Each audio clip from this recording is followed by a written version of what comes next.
안녕하세요. 우리 채널 오시기를 환영합니다. 오늘의 사연을 소개하겠습니다. 어느 오후 모르는 번호로 전화가 걸려와서 무심결에 전화를 받았는데요. 휴대폰에서 들려오는 쩌렁쩌렁한 목소리에 귀가 아플 정도였습니다. 니들이 그러고도 잘 살 줄 알아? 감히 네가 내 말을 거역해? 너 때문에 우리 딸 결혼 엎어진 거 어떻게 책임질 거야? 어떻게 책임질 거냐고! 어찌나 소리를 질러대던지 순간 제가 휴대폰에서 귀를 뗀 채 멀리 떨어뜨리고 있었어요. 그리고 우리 아들들한테 내 전화 받지 말라고 네가 시켰지? 이래서 고아랑은 상대를 하면 안 되는 거야. 어머님, 전화 끊을게요. 저한테 이러실 게 아니라 어머님 아들이랑 통화하세요. 야, 너 지금 나랑 장난해? 우리 아들들이 전화를 안 받는데 내가 통화를 어떻게 해? 전 잘 모르겠습니다. 이번 전화 끊겠습니다. 제가 급히 휴대폰 종료 버튼을 눌렀습니다. 그때쯤 시어머님을 안 지 2년이 넘었었지만 시어머님의 목소리만 들어도 심장이 두근두근 거릴 정도였거든요. 잠시 소개를 하자면 시댁은 시어머님과 남편, 서방님, 그리고 시누이가 한 명 있어요. 시아버님은 남편이 대학교 다닐 때 돌아가셨고요. 그리고 우리 친정 부모님은 두 분 다 돌아가셨고 저는 외동이었기에 친정 가족은 아무도 없습니다. 시어머님은 그런 저를 고아라며 항상 무시하기 일쑤였고요. 하지만 제가 참 어이가 없었던 것이 말이죠. 엄마는 제가 어릴 때 돌아가셨지만 아빠는 우리가 결혼하고 1년쯤이 지난 뒤 돌아가셨는데요. 아빠 장례식이 끝나자마자 시어머님이 한껏 비웃으며 제게 기가 막힌 말들을 쏟아냈고 그 말을 듣던 동서가 놀라서 시어머니께 대들다시피 했습니다. 너 이제 진짜 고아가 됐구나. 너도 참 어지간히 박복한 팔자다. 어머님, 고아라니요. 무슨 말을 그렇게 하세요? 왜? 내가 틀린 말 했니? 난 있는 그대로 말한 것뿐이다. 아, 그렇네요. 그럼 어머님도 고아신 거네요. 거기다 과부까지 되셨으니 어머님 팔자는 울트라 초특급 박복한 팔자시네요. 형님은 아주버님이라도 계시잖아요. 예, 농담한 건데 뭘 또 그렇게 축자고 달라드는 거니? 어머, 어머님, 저도 농담한 건데 뭘 그렇게 정색하세요? 동서가 손으로 입을 가린 채 웃음을 참고 있었는데요. 동서의 말에 시어머님의 얼굴이 울그락불그락해져 있었어요. 하지만 시어머님은 동서를 노려만 볼 뿐 아무런 말도 하지 못했습니다. 동서의 성격이 어마무시했거든요. 거기다 동서 친정이 시댁보다 훨씬 잘 살았기에 시어머님은 항상 동서의 눈치를 볼 수밖에 없었습니다. 서방님과 동서가 결혼할 때 동서 친정에서 아파트까지 마련해줬고 그 밖에도 여러 가지 도움을 주셨기에 성질 고약한 시어머님조차도 동서에게는 아무 말도 하지 못했어요. 하지만 그에 비해 저는 참 만만해 보였던 것 같은데요. 우리가 결혼할 때 친정엄마가 안 계시다는 것부터 트집을 잡았으니까요. 제가 참 어이가 없었던 부분은 남편도 시아버님이 안 계신 건 매 한 가지였지만 시어머님은 엄마가 없는 거랑 아빠가 없는 거랑은 천지 차이라는 말도 안 되는 논리로 저를 무시하곤 했습니다. 딸이라면 모름지기 친정엄마한테 배울 게 얼마나 많은데 그런 걸 하나도 못 배웠을 거 아니냐. 그러니까 네가 한 행동이 죄다 그 모양인 거야 라는 말을 하곤 했으니까요. 시어머님의 그러한 행동들로 인해 결혼을 할까 말까 망설였지만 적어도 남편과 서방님은 좋은 사람들이었기에 용기를 내서 결혼을 했던 거였어요. 도대체가 시어머님 같은 엄마에게서 남편과 서방님 같은 사람이 어떻게 나온 것인지 도저히 가늠이 안 될 정도였으니까요.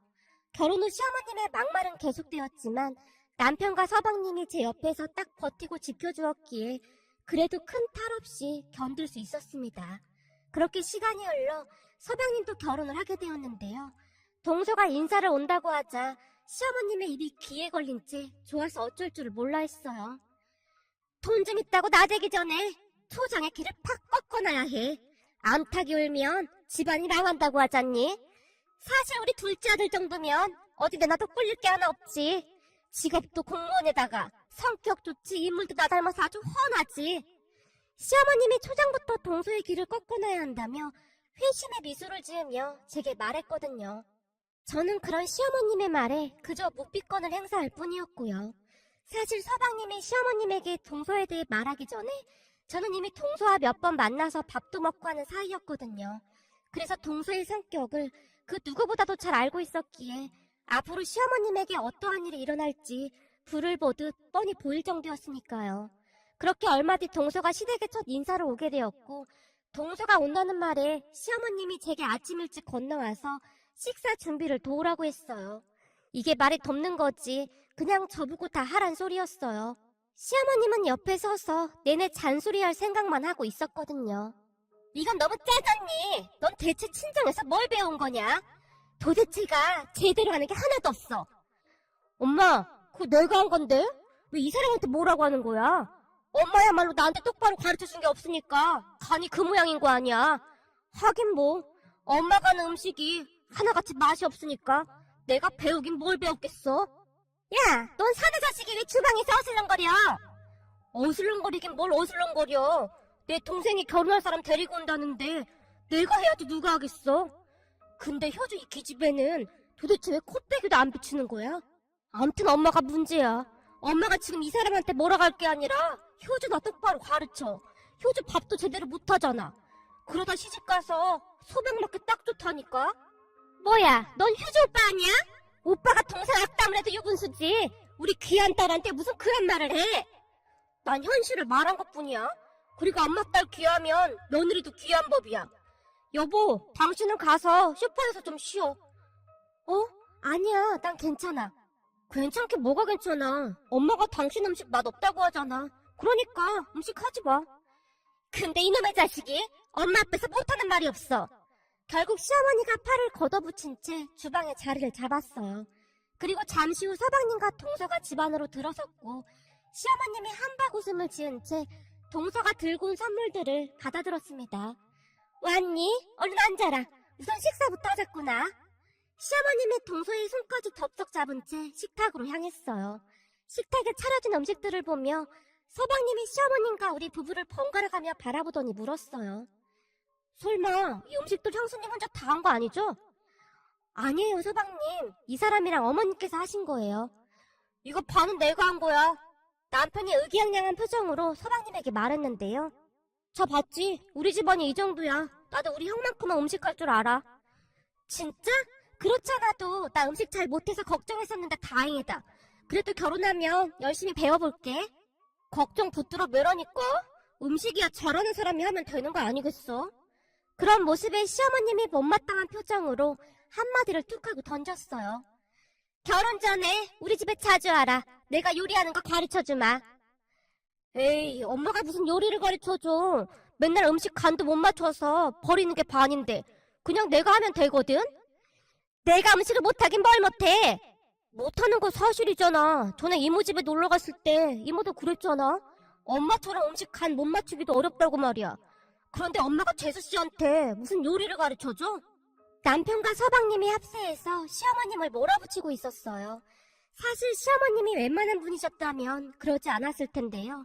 아마도 두 사람은 시어머님의 성격을 그 누구보다도 잘 알고 있었기에 사전에 차단하고 싶었던 게 아니었나 싶습니다. 결국 시어머님의 얼굴이 다시 한번 울그락불그락해졌고 말이죠. 식탁에 앉자마자 시어머님이 동서에게 물었어요. 그래, 니들 결혼하면 부모님이 아파트를 하나 해주겠다고 하셨다면서? 네, 아버지가 가지고 있던 게 있어서 우선 거기 들어가서 살라고 하셨어요. 뭐야, 그럼 명의는 어떻게 되는 거냐? 명의는 제 이름으로 해주신다고 했습니다. 그게 말이다. 요즘은 공동명의도 많이 하던데 니들도 그러면 좋지 않겠냐? 아무래도 남편이 기가 살아야 하는데 그러는 게 낫지 않겠니? 에이, 엄마, 그건 완전 날강도 심보지. 장인어른이 이 사람한테 주는 걸 왜 공동명의를 해? 엄마가 공동명의에 대해 잘 모르나 본데 그러려면 내 돈이 반은 들어가야 하는 게 맞는 거지. 그럼 엄마가 반 지원해줄 거야? 그럼 공동명의 하고. 뭐? 내가 돈이 어딨어? 지금 아파트 가격이 얼만데? 거봐. 근데 무슨 공동명의야, 공동명의가. 엄마 어디 가서 그런 소리 하면 개념 없는 시어머니라는 소리 들어. 그러니까 절대 그런 말 하면 안 돼. 안 되긴 뭐가 안 돼. 너도 벌어놓은 거 있잖아. 그리고 부부가 이제는 한 가정을 이루는 건데 공동명의 그거 하나 못해줘?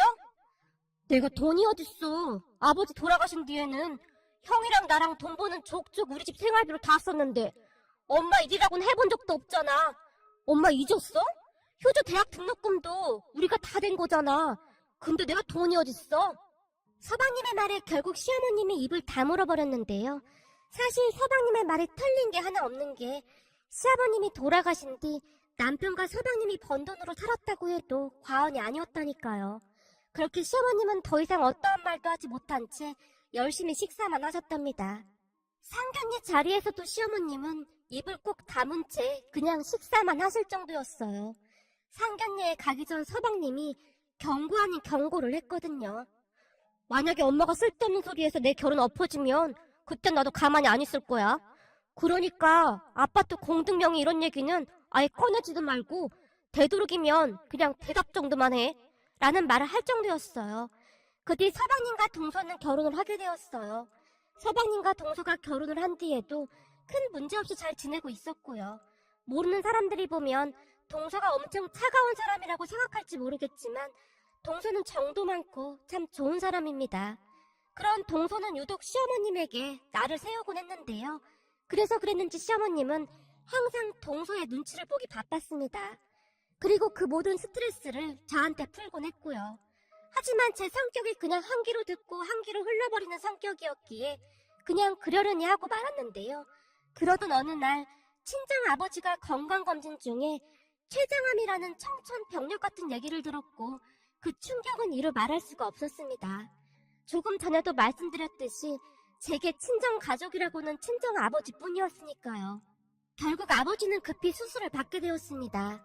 남편과 서방님 부부가 그런 저를 참 많이도 위로해줬고요. 다만 시어머님과 시누이는 얼굴도 비추지 않았는데요. 하물며 시어머님은 전화로 제게 신경질을 부리기까지 했어요. 니네 아버지 수술비가 얼마냐? 너 수술비는 있는 거냐? 저도 수술비 정도는 있어요. 그리고 아빠가 보험 들어놓은 것도 있고요. 뭐야? 보험 들어놓은 게 있어? 저도 이번에 아빠한테 들었는데 여기저기 보험을 꽤 많이 들어놓으셨더라고요. 혼자 사는 양반이 꽤나 오래는 살고 싶었나 보구나. 네? 그게 무슨 말씀이세요? 아니다. 그건 그렇고 그럼 나중에 그 보험료 네가 다 받을 수 있는 거잖니? 아니죠. 그걸 제가 왜 받아요? 우리 아빠가 받아야죠. 아마도 이래저래 충격을 많이 받았던지라 그때부터 제 목소리에 분노가 묻어나오기 시작했던 것 같습니다. 하지만 그런 제 마음을 아는지 모르는지 시어머님이 계속해서 충격적인 말을 하기 시작했어요. 예, 너 기분 나쁘게 듣지 말고 내 말 잘 들어봐라. 바깥사돈이 췌장암이라고 해서 나도 여기저기 좀 알아봤는데 췌장암은 생존율이 엄청 낮다고 하더구나. 그러니까 바깥사돈이 어디 보험 들어놨는지 그리고 보험금이 얼마인지 잘 확인하란 말이야. 너 시집 올 때 네 동서처럼 집도 못 해왔는데 그거라도 잘 챙겨야 하지 않겠냐?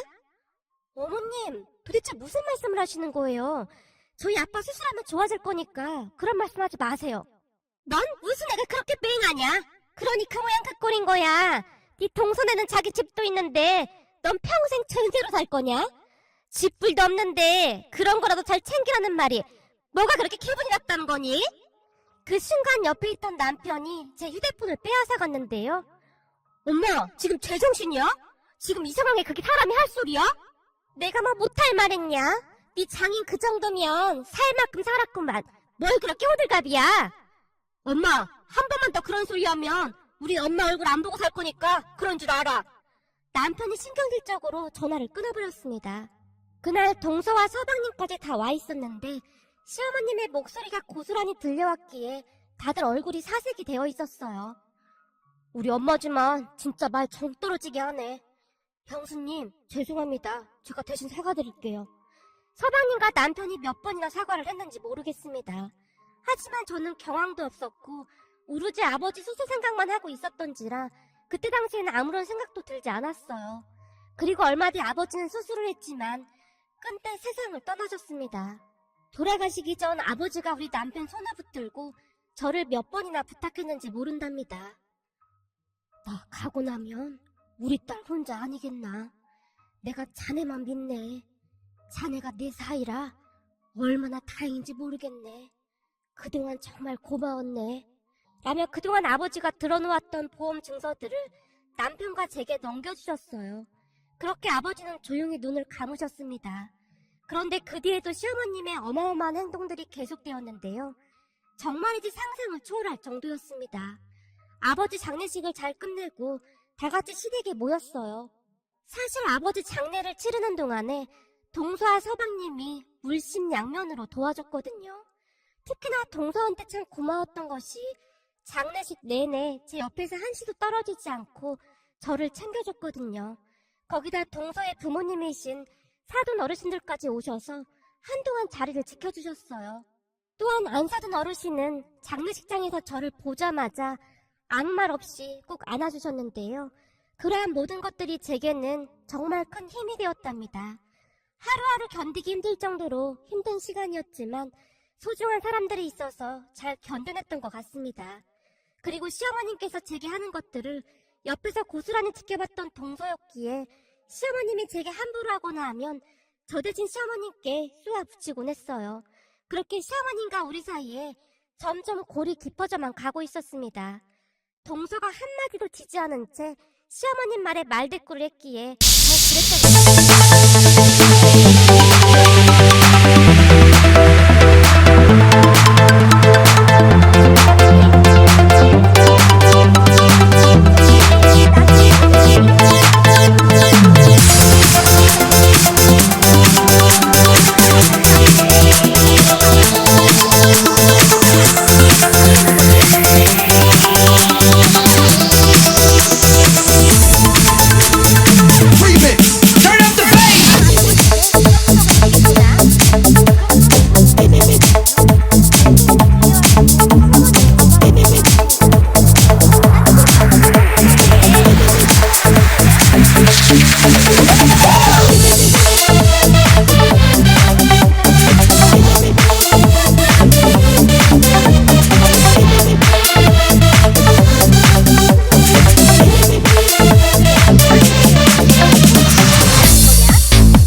살던 집도 네 거가 됐잖니? 그러니까 보험금 정도는 네 시누이한테 좀 나눠줄 수 있잖니? 네? 그게 무슨 말씀이세요? 어머님, 그 돈이 어떤 돈인지 잘 아시잖아요. 근데 어쩜 이러실 수가 있으세요? 그래, 물론 나도 잘 알지. 근데 말이다, 네가 그렇게 슬퍼한다고 저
잠깐 네 친정아버지가 살아 돌아오는 건 아니지 않니? 이럴 때일수록 친정아버지가 남긴 돈을 의미 있게 써야 하는 거 아니겠냐? 시어머님의 말에 정신이 아득해져서 자세히는 기억이 나지 않지만 시어머님이 분명히 그렇게 말을 했습니다. 어머님, 우리 아빠 돌아가신 지 얼마 되지도 않았는데 진짜 너무하시는 거 아니에요? 아니, 얘가 갑자기 왜 정색까지 하고 난리야? 그래서 내가 그랬잖니. 네 마음은 충분히 이해가 된다고. 그치만 산 사람은 살아야 하지 않겠냐? 그리고 네 시누이가 잘 돼야 니들도 편한 거야. 네 시누이가 잘 못 살아봐라. 장남인 니들이 평생 뒤치작거리 해야 하지 않겠니? 말이 되는 소리를 좀 하세요. 그러니까 제가 왜 우리 아빠 보험금으로 아가씨 결혼자금을 대야 하느냐고요.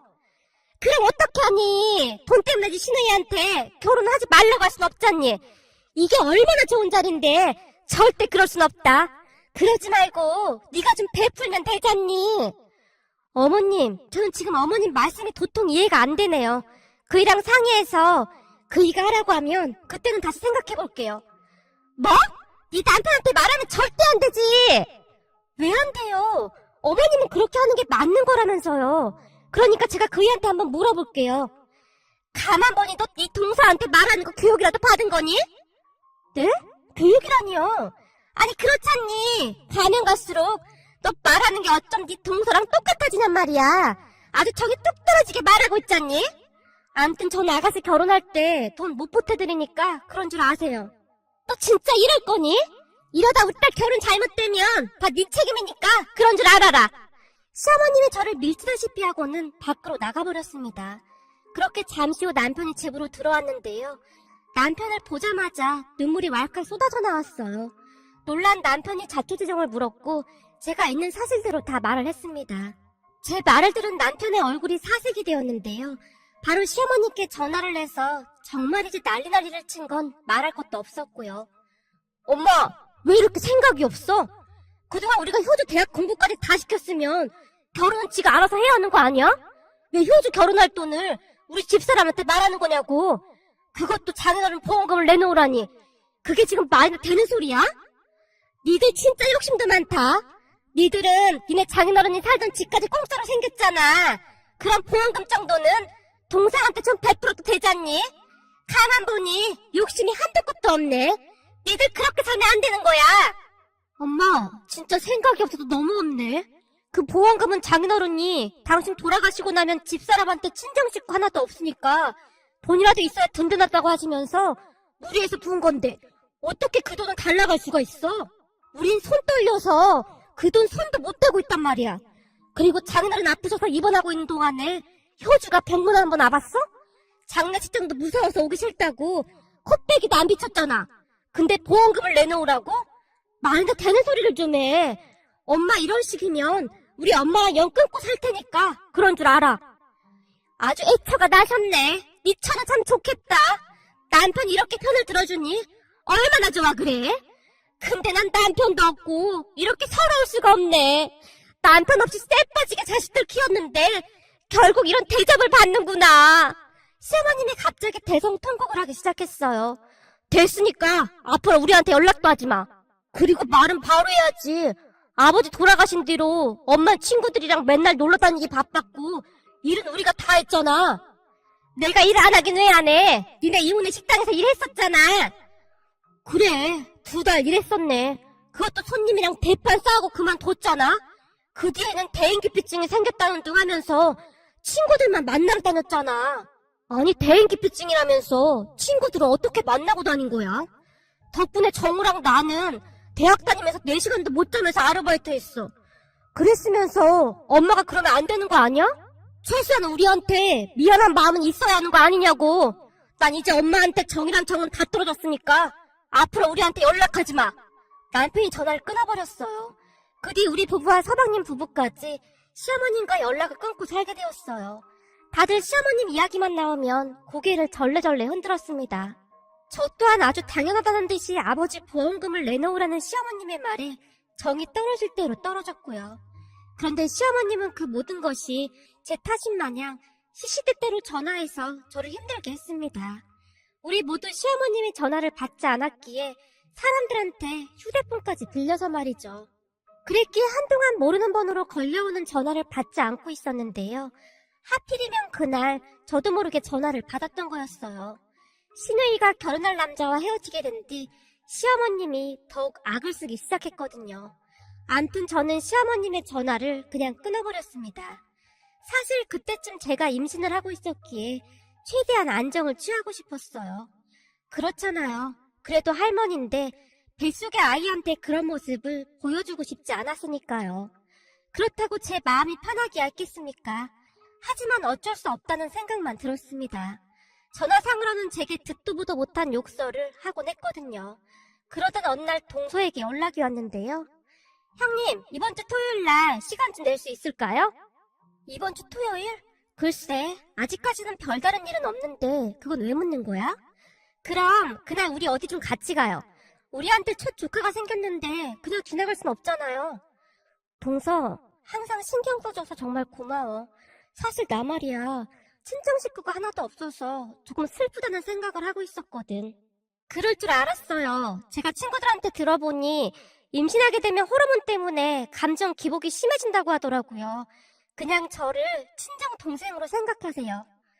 동서, 정말 고마워. 동서 말 들으니까 갑자기 막 힘이 나네. 정말요? 그럼 제가 준비를 더 많이 해야겠네요. 한동안 동서와 통화를 하다가 전화를 끊었는데요. 친정 가족들이 아무도 없어서 가끔 외롭다고 느끼곤 했는데 동서가 살뜰히 챙겨줘서 그렇게 고마울 수가 없었어요. 그렇게 토요일이 되었고 우리는 동서가 말한 곳으로 출발을 했습니다. 그런데 그곳에 도착한 후 남편과 제가 깜짝 놀라고 말았어요. 알고 보니 그곳이 동서 친정이었거든요. 둘 다 놀란 채 집 안으로 들어갔는데요. 세상에나 풍선부터 임신 축하 현수막까지 서프라이즈 파티를 준비해놨더라고요. 그 모습을 보는데 어찌나 눈물이 나던지요. 한동안 제가 눈물만 흘리고 있었는데요. 안사돈 어르신께서 저를 꼭 안아주시며 말씀하셨어요. 사돈이 우리 딸한테 그렇게 잘한다면서요. 우리 딸도 외동으로 자라다 보니 많이 외로워했었는데 사돈을 만나고부터 언니가 생겼다고 그렇게 좋아할 수가 없네요. 우리 딸한테 항상 잘해줘서 정말 고마워요. 아닙니다. 제가 동서한테 신세 지는 게 훨씬 많은걸요. 사돈이 예쁘게 봐줘서 정말 고마워요. 앞으로는 친정이다 생각하고 종종 놀러와요. 여자들은 임신하게 되면 친정엄마 생각이 많이 나거든요. 우리 여자들끼리 모여서 수다도 떨고 하면 좋잖아요. 사돈 어르신들을 보며 동서가 바르게 잘 자란 이유를 알겠더라고요. 윗물이 맑아야 아랫물도 맑다고 동서 부모님은 참 따뜻하고 좋은 분들이시거든요. 그날 저는 동서 친정에서 친딸 이상으로 대우를 받았습니다. 그리고 그 뒤에도 한 달에 한두 번씩 동서 친정에 가서 즐거운 시간을 보내고 왔습니다. 제가 동서 가족들에게 정말 고마웠던 일이 있었는데요. 우리 아들이 태어날 때 동서 부부와 사돈 어르신 두 분까지 병원에 와서 자리를 지켜주셨거든요. 의사부터 간호사까지 다들 우리 친정 가족이라고 생각했을 정도였으니까요. 그리고 지금까지도 우리는 자주 앙내하며 잘 지내고 있답니다. 우리 아들은 사돈 어르신들이 할머니, 할아버지라고 알고 있을 정도니까요. 그렇듯 우리는 행복한 시간을 보내고 있습니다. 그런데 요즘 들어 시어머님이 자꾸만 다시 연락을 해오고 있답니다. 우리가 전화를 안 받으니까 문자를 보내곤 하시는데요. 내가 잘못했다. 우리 손자 태어났는데 이제는 얼굴 보고 살아야 하지 않겠냐?